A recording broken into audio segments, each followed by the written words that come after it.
Assalamualaikum warahmatullahi wabarakatuh. Saya atas nama Saiful dari kelas 10A.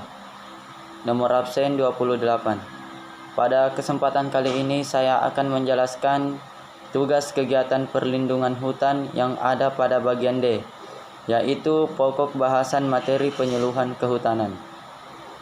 Setiap pelaksanaan kegiatan penyuluhan kehutanan perlu merinci pokok bahasan yang akan disuluhkan, karena sasaran penyuluhan adalah manusia yang akan diperbaiki mutu kehidupannya.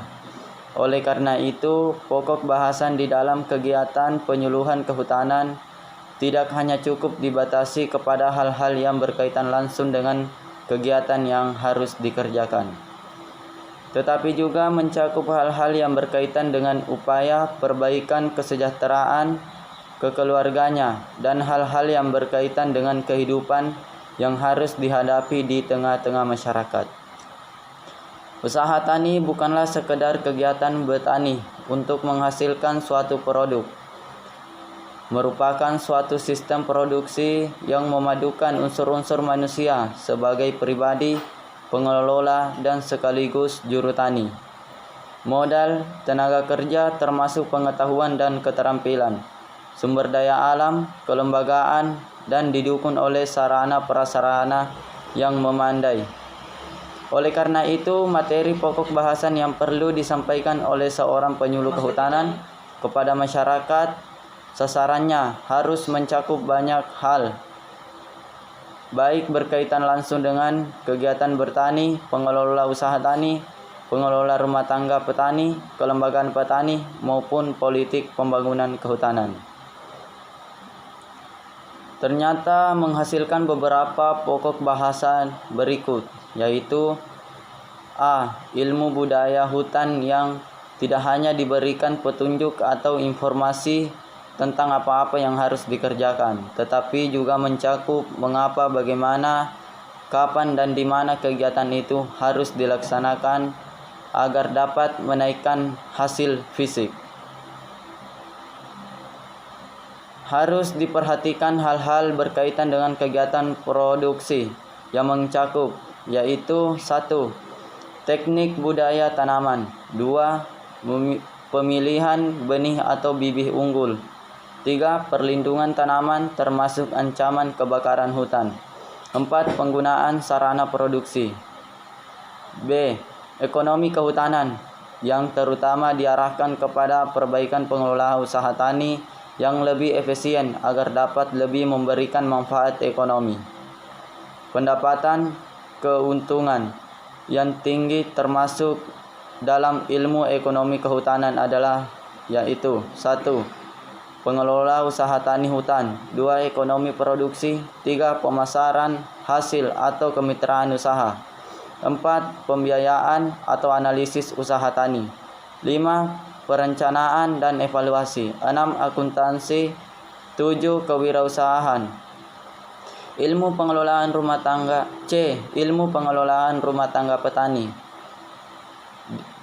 Tidak dapat disangka bahwa pelaksanaan utama pembangunan hutan rakyat pada umumnya adalah petani-petani kecil yang belum dapat memisahkan secara tegas antara pengelola usaha tani dan kehidupan petani kecil.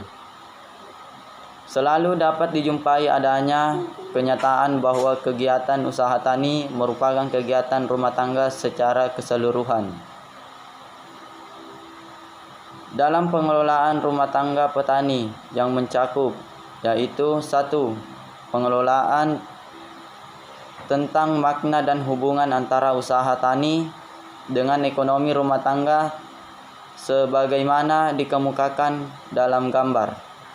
2. Pengelolaan ekonomi rumah tangga secara keseluruhan termasuk usaha taniannya yang mencakup inventarisasi sumber daya yang tersedia, dapat dimanfaatkan, optimasi lokasi sumber daya, perencanaan, dan evaluasi pengelolaan ekonomi rumah tangga.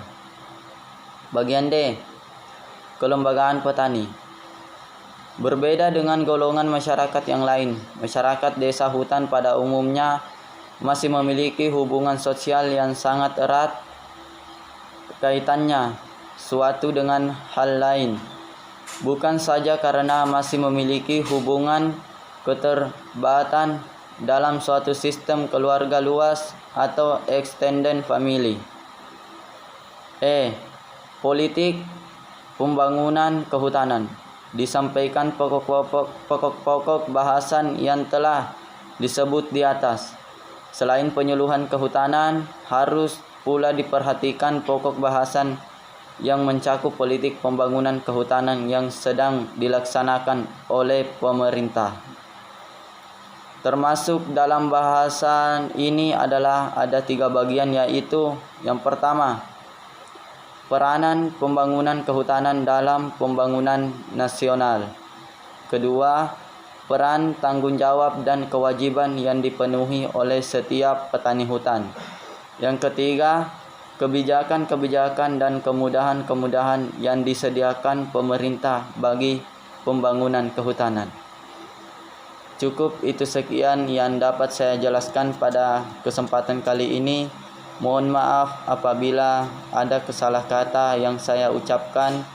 Mohon dimaafkan. Saya akhiri dengan ucapan Assalamualaikum warahmatullahi wabarakatuh.